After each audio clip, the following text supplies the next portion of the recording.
we have the great joy and relish of being in one another's company and being and saying and doing these things together, studying the art of spirituality together, the underlying unity made manifest by our conversations and our love of one another. Om.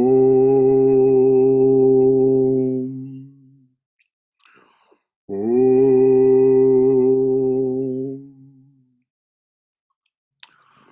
Om. Om Sahana Vavatu Sahano Bhunaktu Sahaviryam Karavavahai Tejasvina Vaditamastu Ma Vidvishavahai. Om Shanti Shanti Shanti.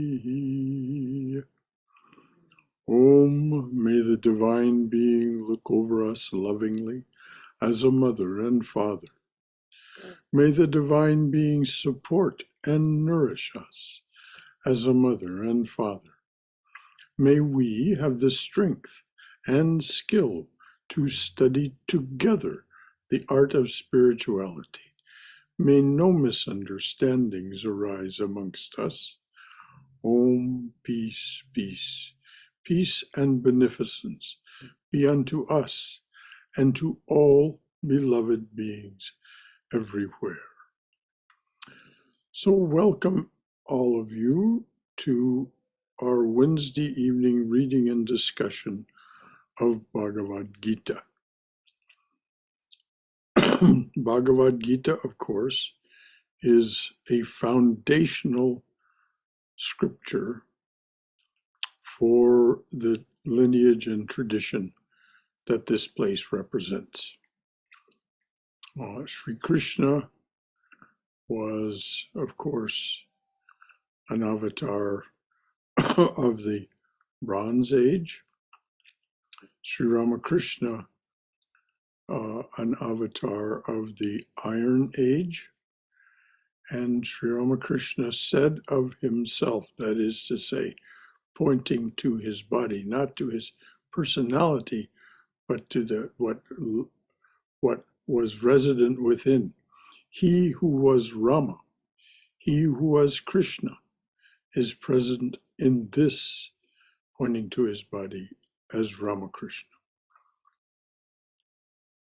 By that, of course, he meant that which incarnates as a human being and comes to restore righteousness and save us from ourselves is Vishnu.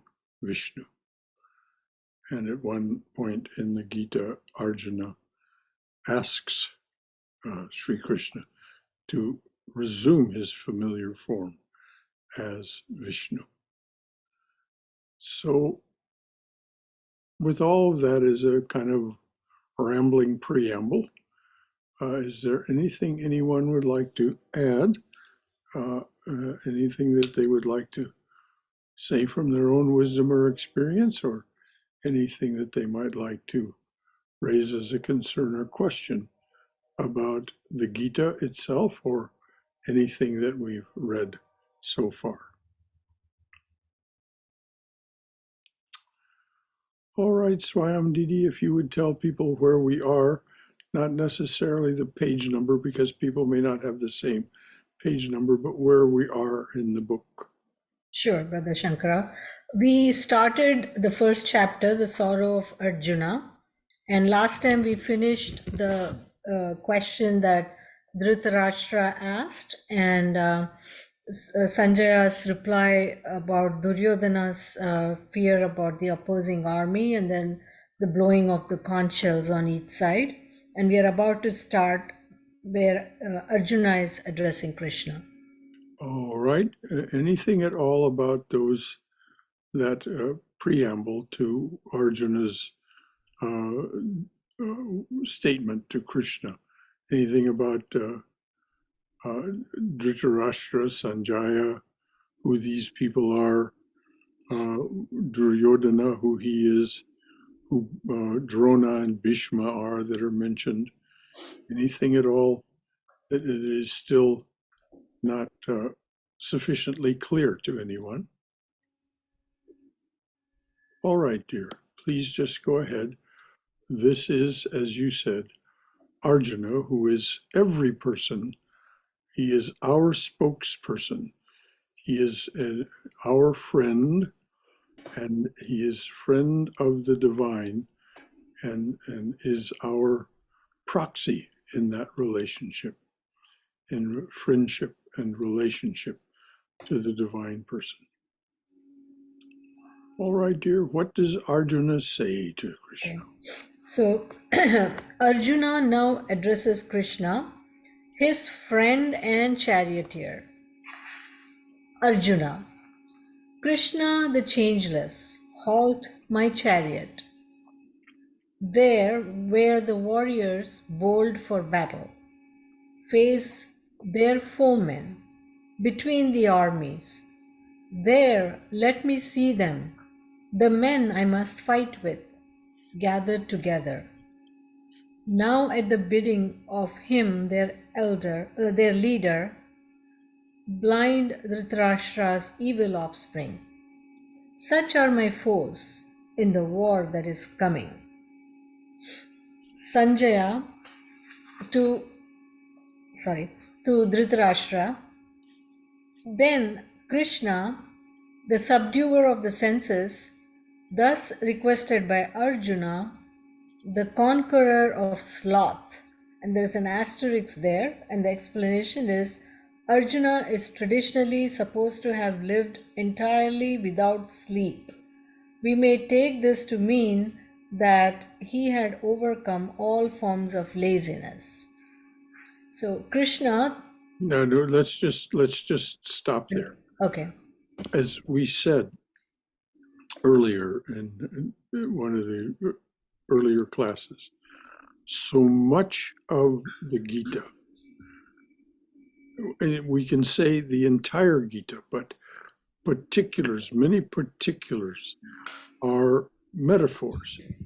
So when he is said to have lived entirely without sleep, Swami Prabhavananda gives us the meaning of this metaphor, that he had overcome all forms of laziness, all forms of tamas.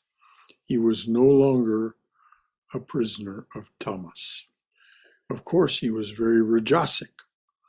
That is the role and way of a warrior, to be active and to be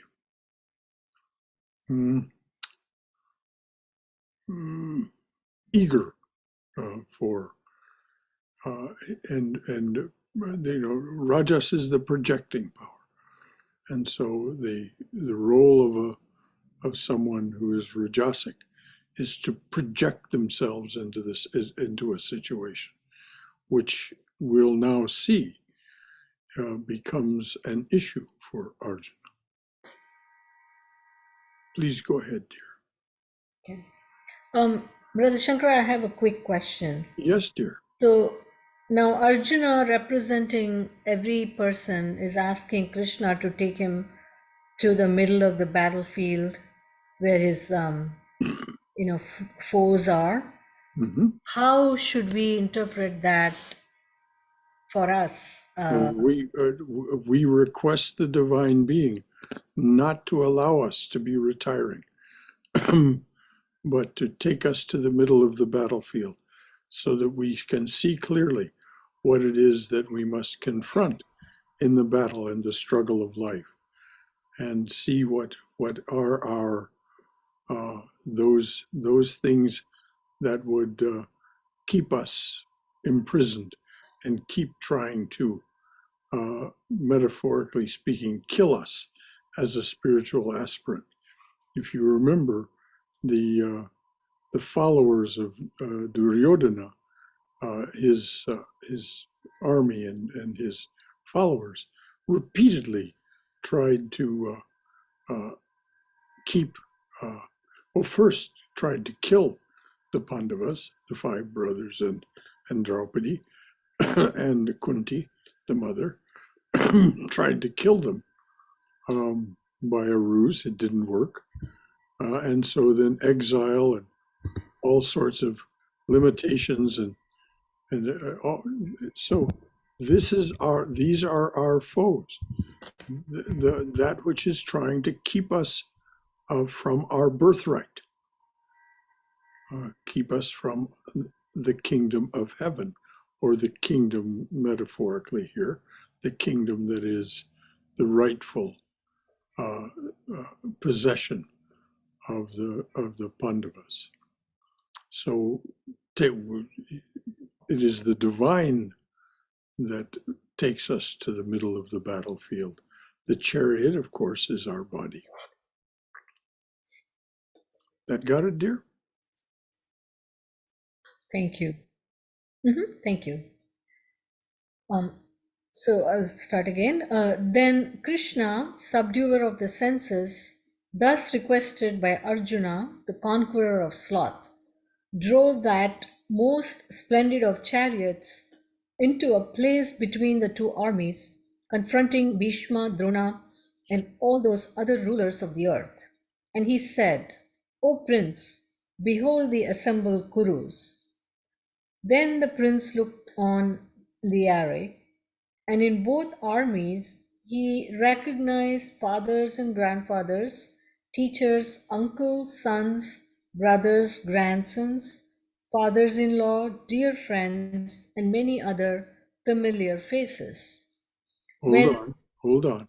In both armies, both his own and those who oppose him, he sees all of this. What are these? These are our samskaras. These are the people and the mental impressions that populate our mind, that populate our awareness. They are what keep us prisoner. The fact that we continue projecting them and do not, in a metaphorical sense, destroy them as a warrior destroys her or his enemy. We allow ourselves to remain imprisoned. So, but notice it's in both armies.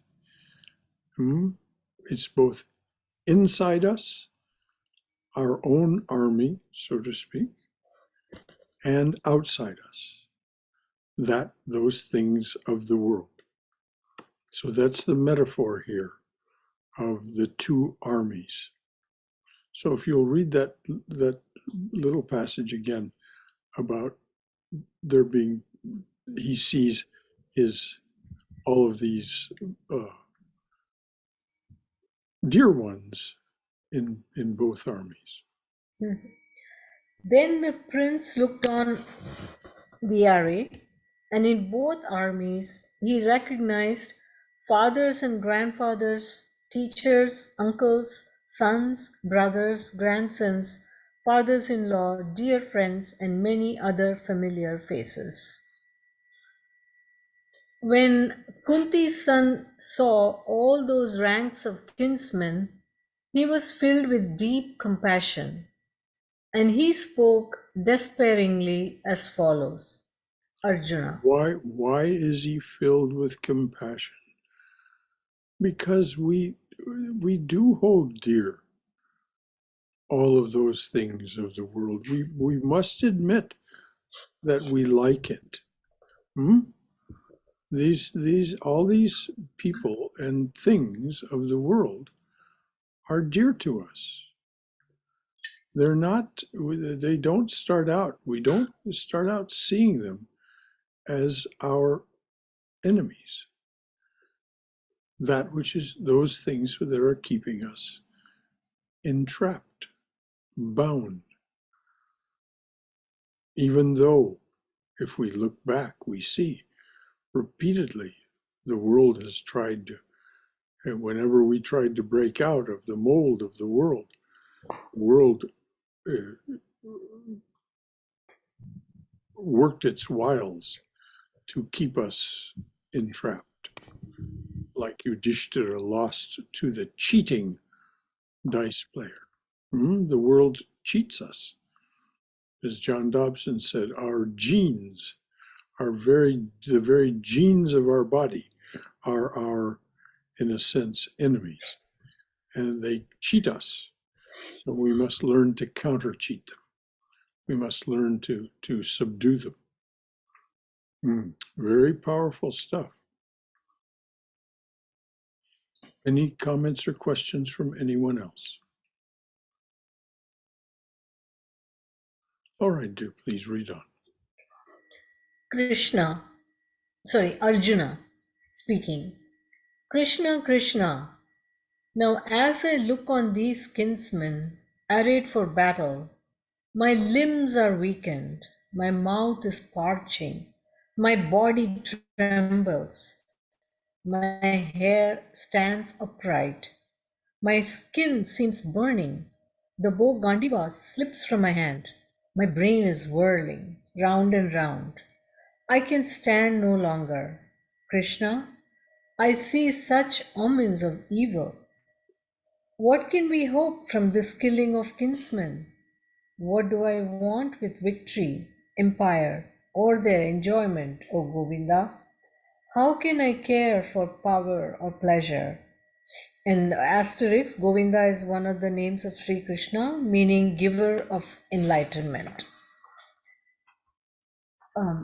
My own life, even when all these other teachers, fathers, grandfathers, uncles, sons and brothers, husbands of sisters, grandsons and cousins, for whose sake only I could enjoy them, stand here ready to risk blood and wealth in war against us? Knower of all things, though they should slay me, how could I harm them? I cannot wish it, never, never, not though it won me the throne of the three worlds. How much the less for earthly lordship? Krishna, hearing the prayers of all men, Arjuna is again addressing Krishna. Krishna, hearing the prayers of all men, tell me, how can we hope to be happy slaying the sons of Dhritarashtra? Evil they may be, worst of the wicked. Yet, if we kill them, our sin is greater. How could we dare spill the blood that unites us? Where is the joy in the killing of kinsmen? Foul their hearts are with greed, and blinded, they see no evil in breaking of blood bonds. See no sin in treason to comrades. But we, clear-sighted, scanning the ruin of families scattered, should we not shun this crime, O Krishna?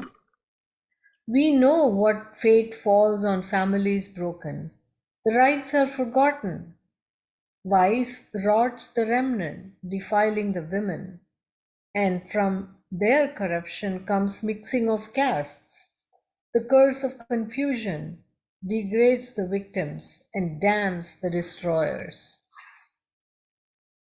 The rice and the water no longer offered, the ancestors also must fall, dishonored, from home in heaven. Such is the crime of the killers of kinsmen. The ancient, the sacred, is broken, forgotten. Such is the doom of the lost, without caste rights, darkness and doubting, and hell forever. What is this crime I am planning, O Krishna? Murder most hateful, murder of brothers. Am I indeed so greedy for greatness? Rather than this, let the evil children of Dhritarashtra come with their weapons against me in battle. I shall not struggle. I shall not strike them. Now let them kill me. That will be better. Then Sanjaya says, having spoken... Hold on just a moment. The first thing for us to do is to take Arjuna seriously. Arjuna means this. This is if we remember now that this was written at the end of the Bronze Age. This was the Vedic, much of what he's saying was taking place. The old Vedic ways were, and the Dharma that upheld them was falling apart. And this is all, as we know, embedded in Sankhya philosophy, this great unifying philosophy that says that everything is the work of the gunas. The gunas using so much of sattva, so much of rajas, so much of tamas, produces everything that is. So it's one great family, if you will, of appearance.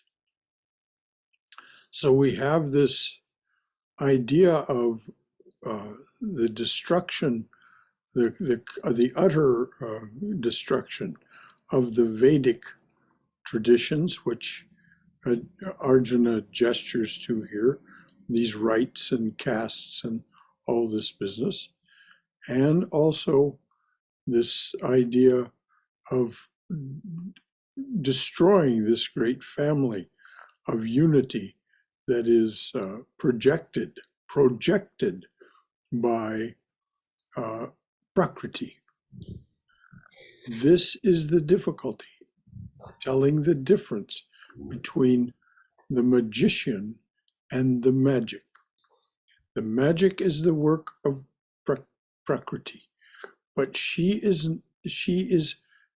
receives her power to do this from the magician, the Atman, the Purusha. So we must take Arjuna seriously. And note what he says. When he really confronts this, he is filled with a kind of deep dread and fear. His hair is standing on end. His body is trembling. His limbs are weak. Anybody who has pursued the spiritual path for some time will know some semblance of this. We come to where there is the necessity to really discriminate. That is to say, set aside, ignore, or, in the words of the Advaitin, destroy the things of both the left and right minds and go beyond. And it is a fearful prospect. So any comments or questions or concerns from anyone about being able to take Arjuna seriously here? He means what he says. About his fear or? About everything he said.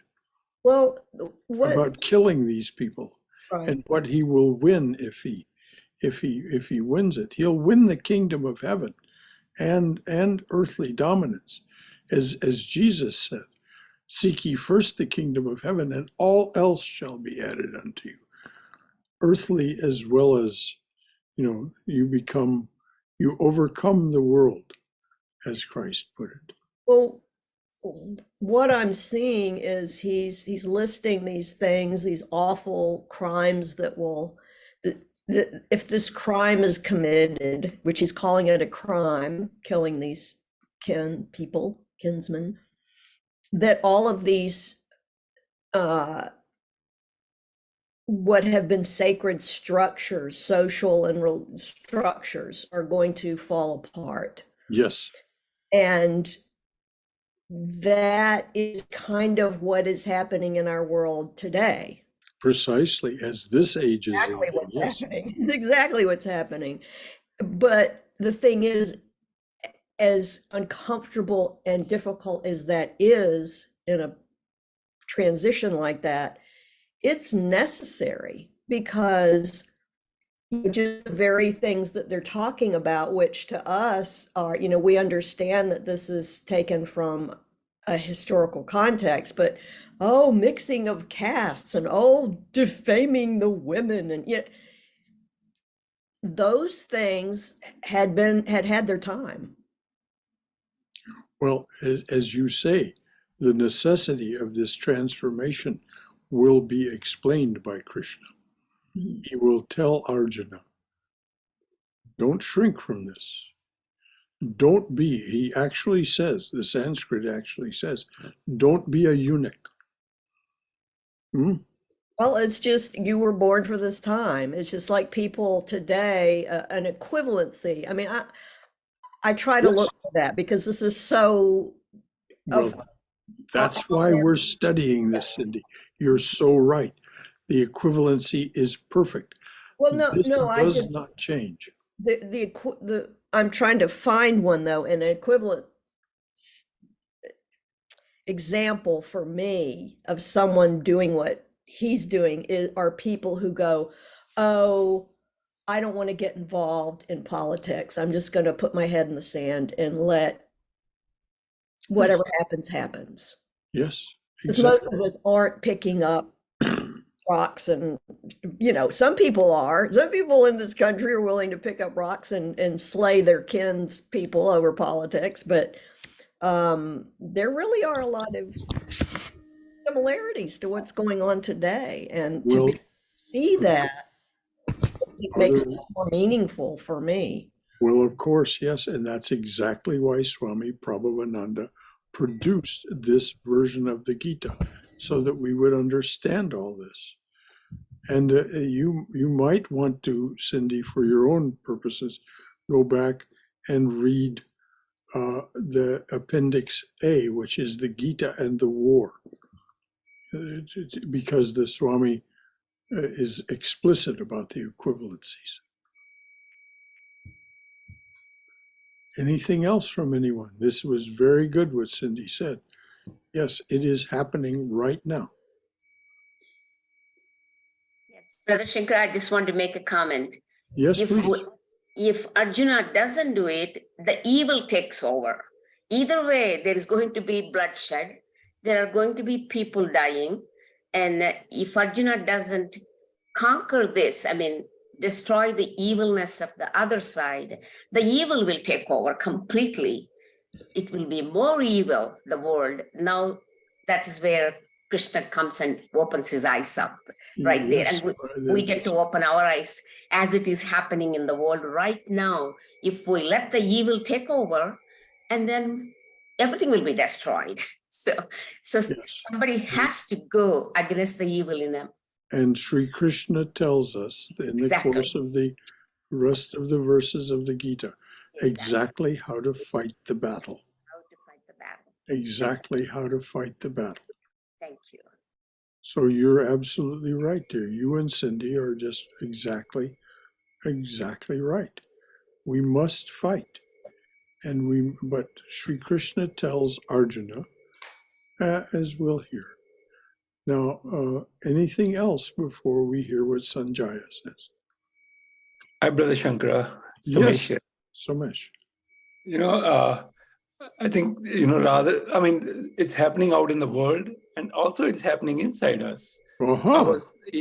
I was thinking like where I'm doing this. And I just got reminded of a conversation I had with my manager yesterday. And I joined this company like 7 years ago. And they have a technology. It's good if I learn, but I never learned it. I never, I went by that using other people and just, where my skill set is, I stayed on it. But, it's if I want to grow, I should learn it, but I didn't do that. And now, yesterday, I told him that, next 20 days, I'm going to learn it and I'm going to like demo it. But the point is that for last 7 years, that's what I'm doing it. I've reason why I didn't do it. I have very valid, like to my mind is the best reason that why I didn't do it. And Exactly, that's Sumesh. that's Our such a minds are those enemies. All yeah. these samskaras are these mental impressions that are listed as the people on the in both armies by Arjuna. And so you're so right. Our mind will come up with rationalizations why we should not act. Mm. And And well said. yeah.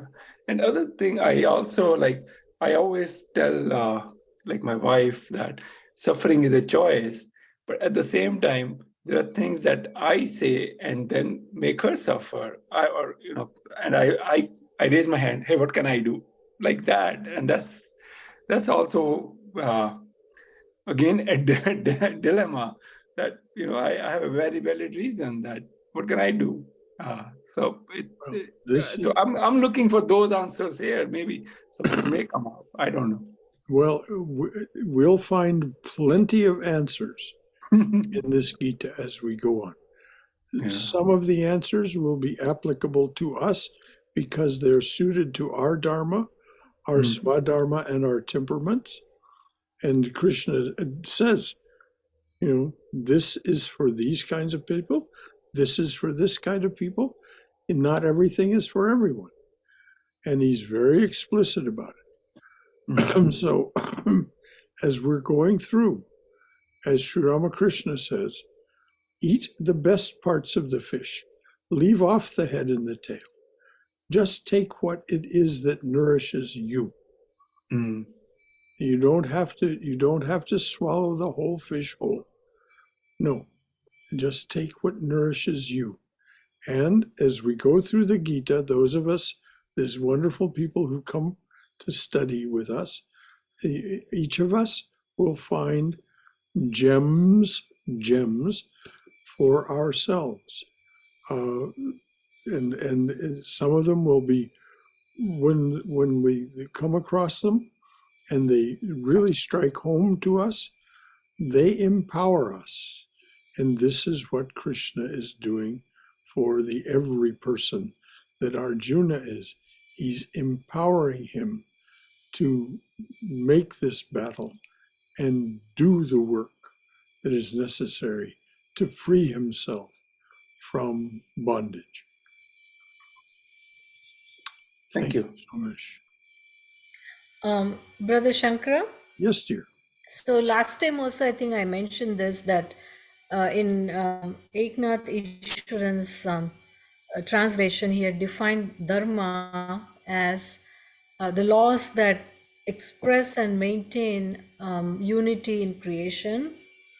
And so when I extrapolate that to swadharma, am I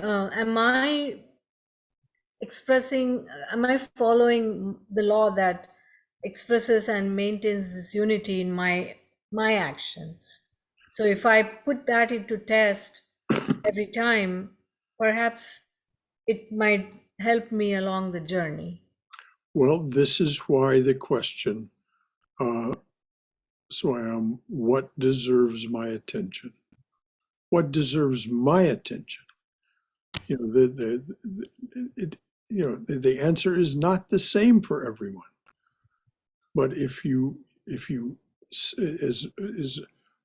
as Mother says, be calm and thoughtful, thorough and complete.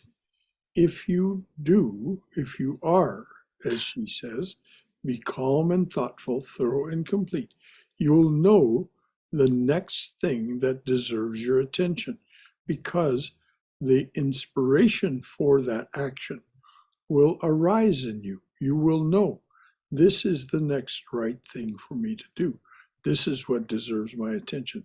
Then you will be perfectly following your swadharma, or being in accordance with the Atman, the intentions of Atman.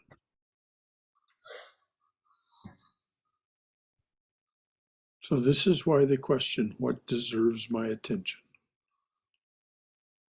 And when we answer that, when the answer arises in us because we're calm and thoughtful, thorough and complete in our thinking and doing, then the answer is very clear to us. And you become slowly and slowly. It doesn't happen all at once. It happens, as Swami Sridharananda says over and over. But you become as an expert dancer who cannot put a foot wrong, because the music of universe, the intentions of universe, metaphorized by Sri Ramakrishna as the music that moves a dancer. The dancer cannot put a foot wrong because the music is moving them. They're not moving to the music. There's no thought. It is perfectly spontaneous and simultaneous. And Sri Krishna explains this very nicely. Other words, different words, different metaphors, but he says the same thing in the Gita. Anything else, dears?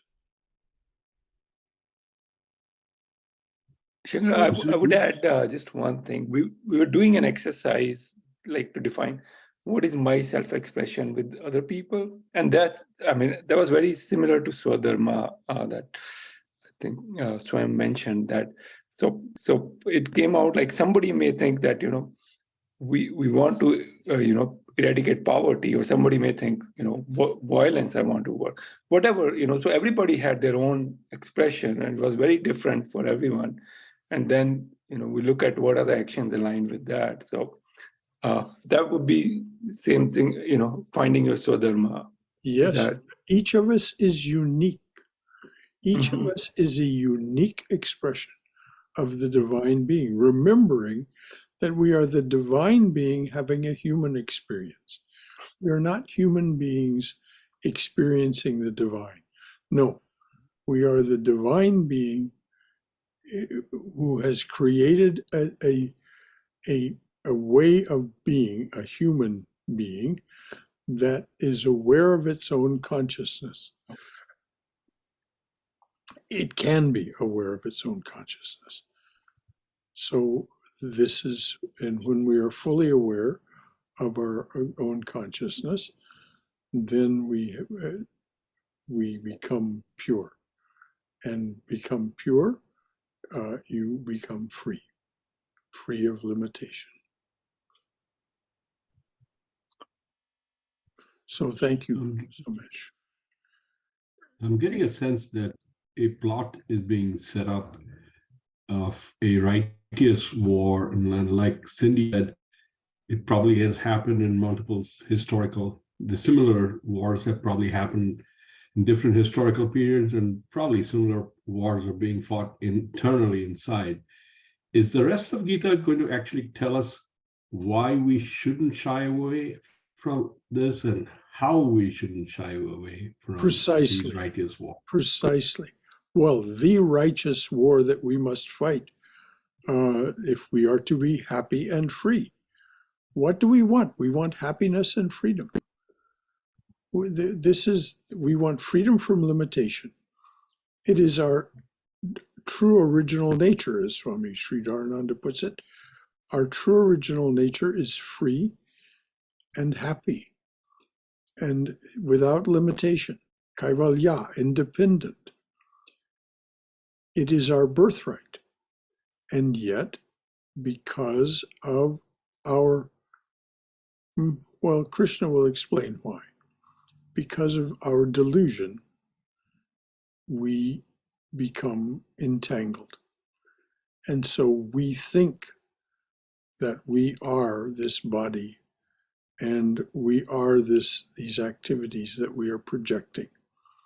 So as we go on, we'll find out exactly what you just said, Bhaskar, why why this war must be fought and how to fight it.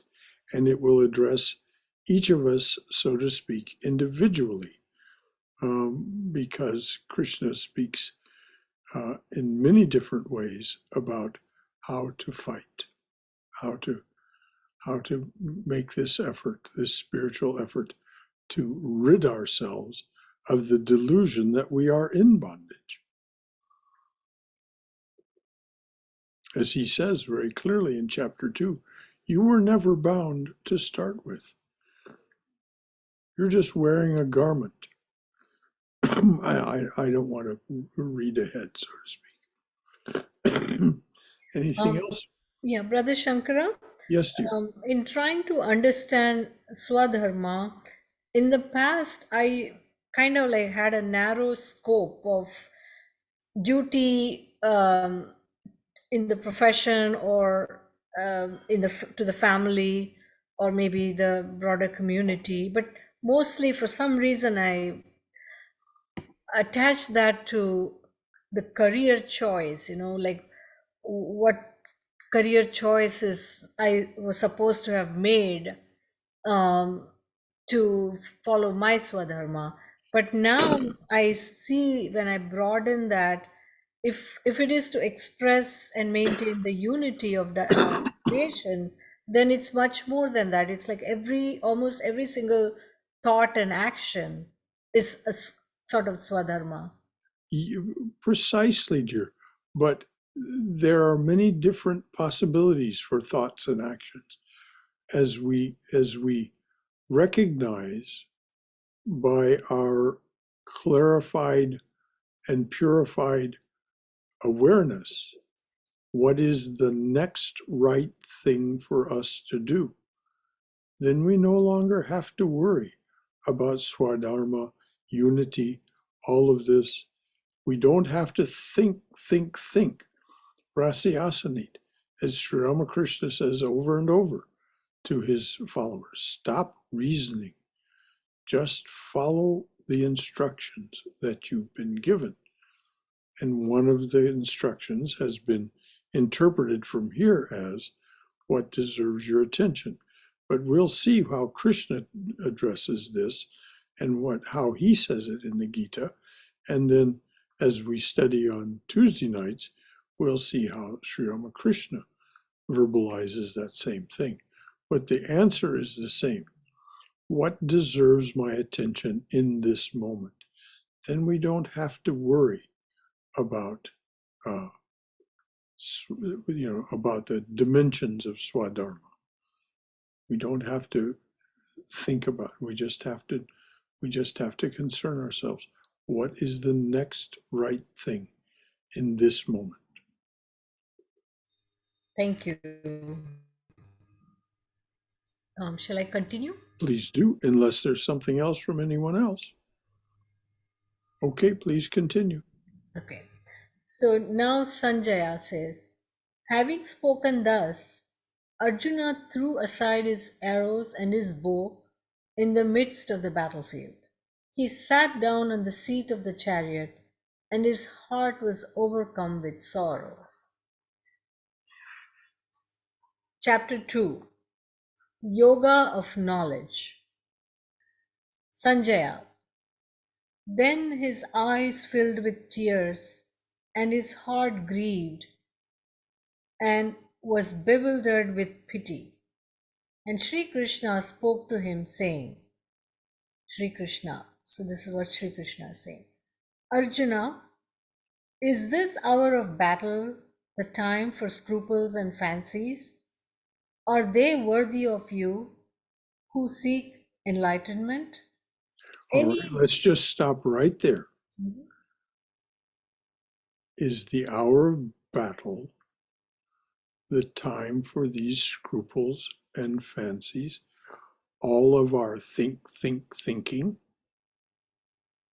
all of our ratiocination, all of our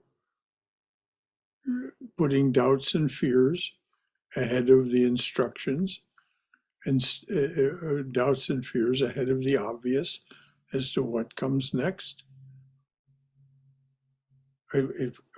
Are we seeking enlightenment or aren't we? He says, is this worthy of one who's seeking enlightenment?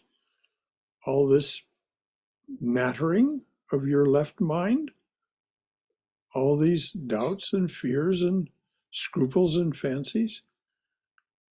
So right away, Sri Krishna announces,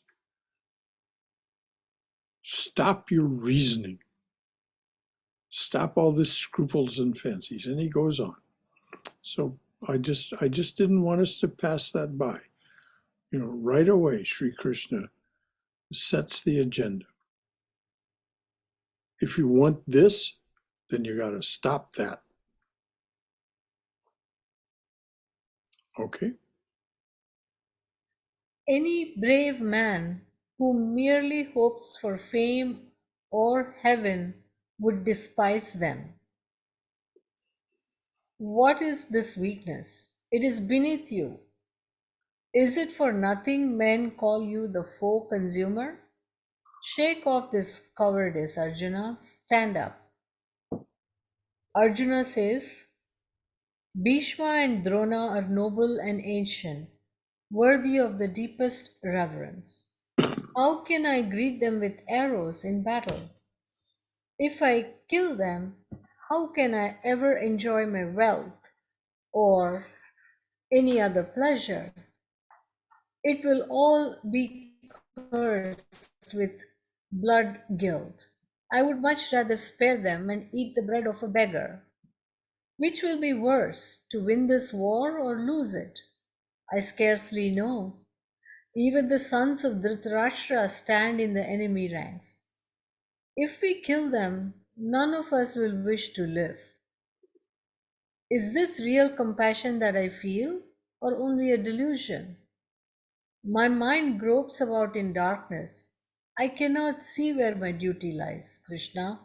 I beg you, tell me frankly and clearly what I ought to do. Okay. So notice that first thing he does is rehearse his scruples and fancies again. And of course, he brings forward his best arguments, Bhishma and Drona, these great and noble souls. But these noble souls serve Duryodhana. They work for him. They work for the enemy. Scruples and fancies. But then at the end, Arjuna says, speaking for us, is this a delusion? Is this true compassion, or is it a delusion?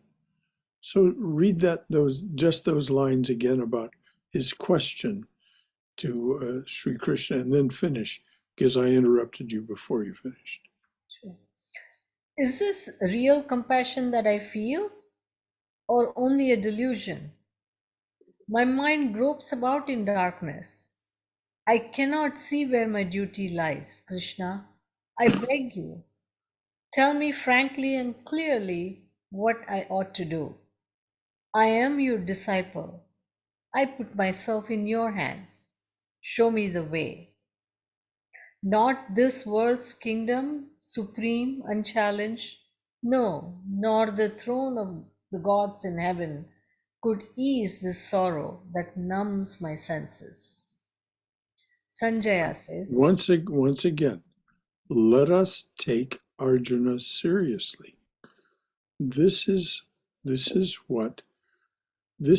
dark night of the soul, as it is called in Christian terminology, where we're overcome by doubts and fears, and we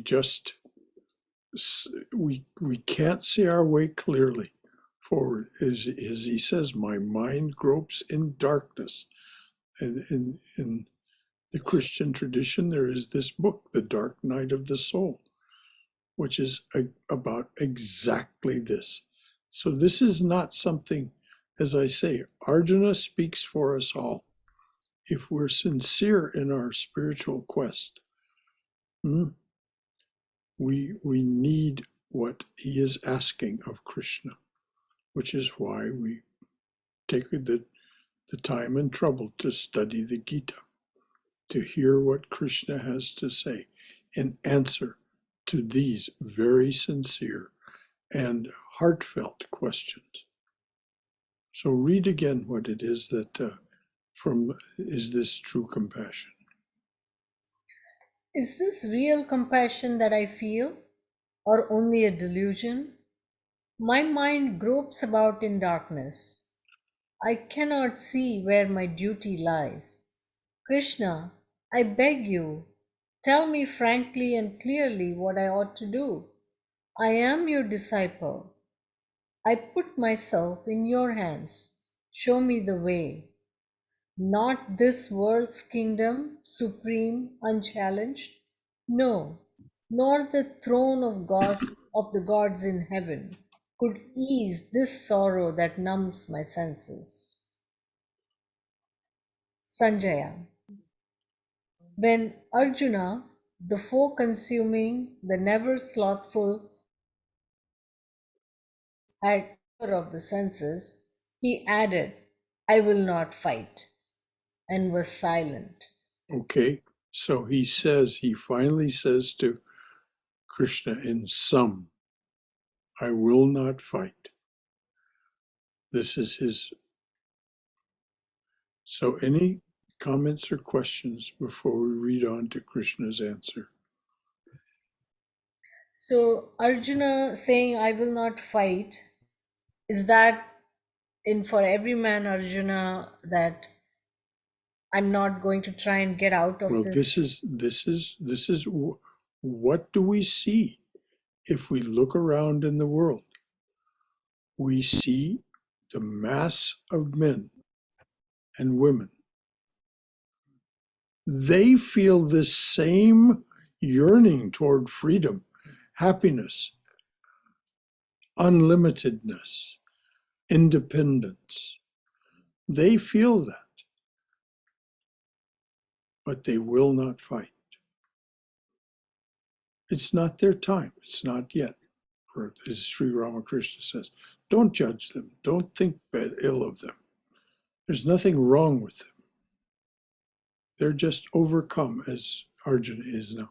And in their sorrow and their anguish, what do? They self-medicate with various forms of self-medication. All of the 12-step programs are there because of the forms of self-medication that people use. So most people reach this conclusion, whether they ever think about it or not. It all goes on in them. It all is working in their latent subconscious and in their active subconscious. It's all working. It's all there. It shows up in their dreams, their nightmares, their this, that, and the other. And so they feel badly and they self-medicate to keep from feeling the pain and anguish of their limitedness, of their imprisonment, of their bondage. But as we'll find out, there are plenty of instructions, if we will follow them, for finding our way out of this. And of course, one of the things that is a truth is that we are doing it as we sit here this evening. This is part of the struggle to be free, is to learn from such as Krishna. Anything else from anyone before we read on? In the prior paragraph, I read that he has this, I am your disciple. I put myself into your hands. Show me the way. This may be the first time he's saying that, and I'm find it interesting, but I'm trying to understand, is there a very specific significance to why it's being said at this point in the slokas? Well, why else would he put all this to Sri Krishna if he weren't looking for is something in Arjuna, something in us knows that there is a greater power than ourselves. Something in us knows that there is something that will do what Arjuna is asking. Tell me clearly what I must do. There is something that will tell us. Now, of course, Krishna is one voice. There are other voices. There are many voices to be heard in the world that will tell us this is the way. One of the things that becomes an issue for us is which voice should I listen to, and when I do, shall I listen? How shall I listen? And of course, this is why we come to the conclusion that we want someone in human form to give us guidance. They are not themselves the teacher, the eternal teacher, which Sri Krishna says very shortly in the Gita in telling Arjuna why he should believe what he says. He says, I am the eternal teacher. Now, the eternal teacher takes these human beings and makes of them his instrument. This is called apostolic succession. Each of the great avatars has done this. They have created disciples that carry their message and their instructions forward. So this place where I'm sitting right this moment is the result of Sri Ramakrishna, Holy Mother, Vivekananda, and Raja Maharaj, Swami Brahmananda, having done exactly that. So they created such a place so that Sri Ramakrishna's message, which of course contains Sri Krishna's message, Sri Ramakrishna said, he who was Rama, he who was Krishna, is present here as Ramakrishna. So this tells us that what Sri Krishna said is good instruction for us. Therefore, reason to study the Gita. Does that answer your question, Bhaskar? Yes, thank you. Okay. Anything else from anyone? Brother Shankar, I would go back that like it's very easy to talk in third person, but I know that anytime I tell myself, what can I do? I know that there is some kind of thing that that's like a reasoning I'm coming up or not taking ownership or something I'm not doing right over there. Yes, So exactly. Yeah. Exactly, so much. And we all do it. Yeah. We all experience that feeling. What can I do? Yep. Well, what can I do? Mhm. What can I do? I mean, a terrible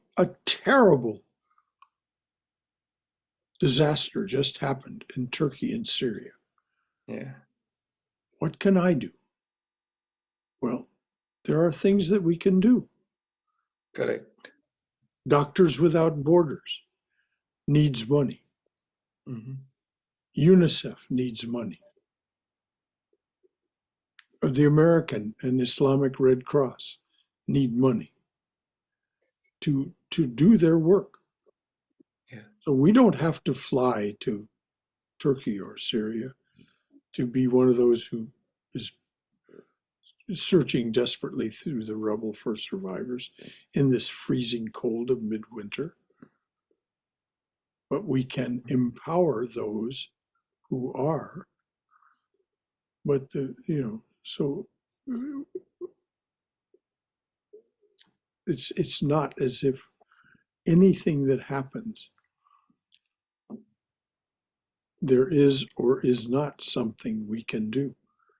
But so it's very good. It's very good that you are questioning yourself this way, Somesh, about why you raise your hand and say this to your wife, why you say it to yourself. What is it that you're avoiding? Yes. And all of us do it, Somesh. It's not just you. It's all of us. Every one of us. Otherwise, we wouldn't be in the predicament we're in. Yeah. If we had already fought the battle and won, we would be illumined. We would be free. And we would That's have what I cast tell. off this garment. I haven't reached the Buddha state yet. So,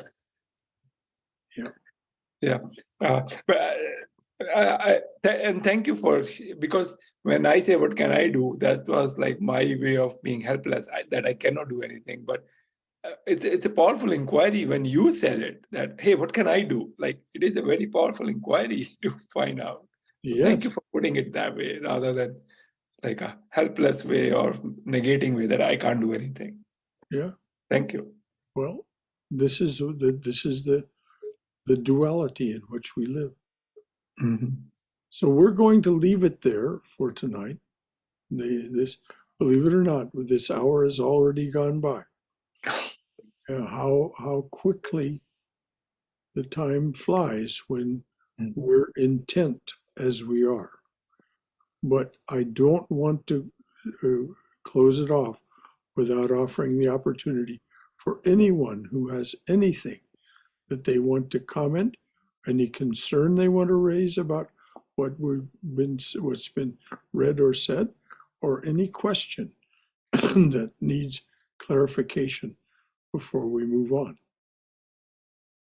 Anything at all from anyone? Brother Shankara, Yes, dear. again, as an example of doubts coming in the way of taking an action, even though the action is sort of clear, like for example, the Syrian Turkey earthquake, I know that I cannot go and do anything. So I do want to send money somewhere, but then I'm like, okay, which one is the best? Should I send to this organization or that organization? Will it really get to the people who need? And so in that, I've not done anything. So that's kind of like, again, inaction or. Well, we just, you can find online an evaluation of any of these organizations that need support to do their work. So if you're really that concerned, but I nominated 4. Doctors Without Borders. Right now, they are mobilizing hundreds of physicians, gathering tons of medicines and medical equipment and moving them to Turkey and Syria. Doctors Without Borders. They're one of the most respectable organizations that I know. Peter Ustinov was I don't know if you know that name, but he's very well known and well regarded by me. He's a great, great man. He was a spokesman for UNICEF. UNICEF, it's a United Nations organization that provides disaster relief and many other wonderful things, particularly directed toward children. They're another organization to whom you can send money with confidence. And then, of course, there's the American Red Cross and the Islamic Red Cross. These organizations will be, the American Red Cross is right now assembling and has already probably sent thousands of tents. Thousands and thousands of tons are being assembled of food to ship there. And all the logistics are being, they know their game. They know how to do this. And they send not only the tents to live in and the food to eat, but they send little stoves. There's also my daughter-in-law is sending me a recommendation, which I'll share, of someone, he's a chef. But what he does is in these situations, in these disasters, he has created an organization that suddenly appears and begins to offer these people cooked food so that they don't have to cook it themselves in the freezing cold in a tent. They can come and with their pots and pans and receive. I wasn't aware of him until my son told me about him today.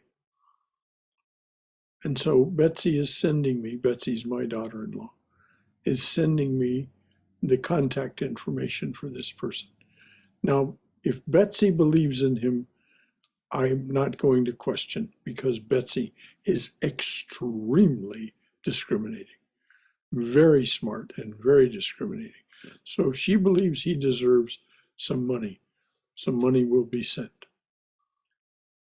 So so now I've named 4 by name, and there's a 5th that I will pass along one way or another to us. But, you just must decide for yourself who it is and what it is, what kind of support you want to offer in this situation.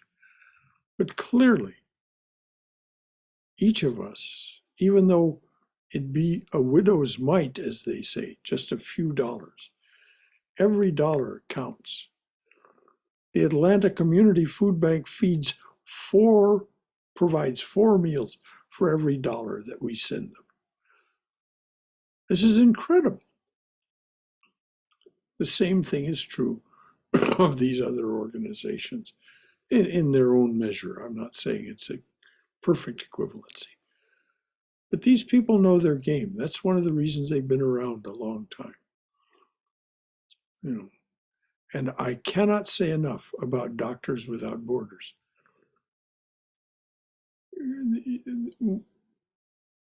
Her name starts with A, and I don't remember her name. She's moved to New York. She was a member of the congregation for a long time here. Moved to New York to be with her mother. But she worked with Doctors Without Borders. When she lived here in Atlanta, she worked for the CDC. It's not Amelie, but it's something like that. And she told me, and she went into the most dangerous and taxing and physically, and danger to her physical health, danger to her mental health, because things were so horrible.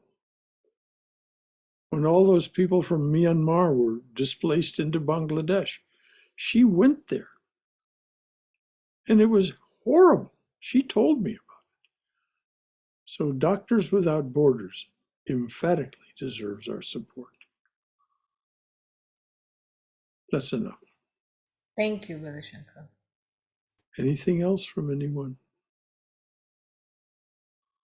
All right, dears. I'm so glad we've taken up the Gita together. Here are 10 screens. This is, 10 or more of us studying together some of the most powerful words that have ever been put on paper. Sri Krishna is an incarnation of the divine being who came specifically to do this. Jai, Jai, Jai. We're studying 2 books now in parallel, the Gospel of Sri Ramakrishna and the Gita, that are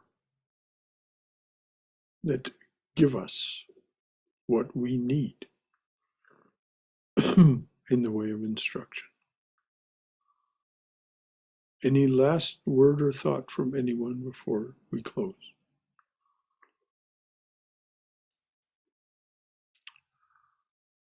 Oh, dearly beloved Lord, a flower at your feet for each one who comes to your open door. A flower at your feet for each one who stands by your open door and says, come to me,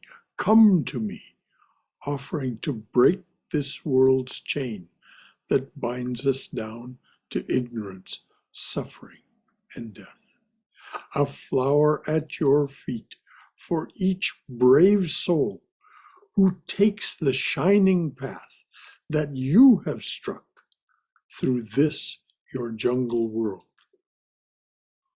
Om Amen.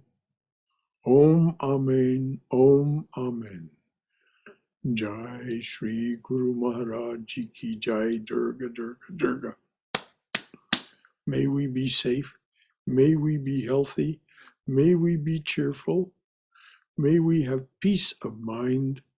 May we be always and know we are always in the loving and protective embrace of the Divine Being as our Mother and Father. Any final word or thought from anyone before we close?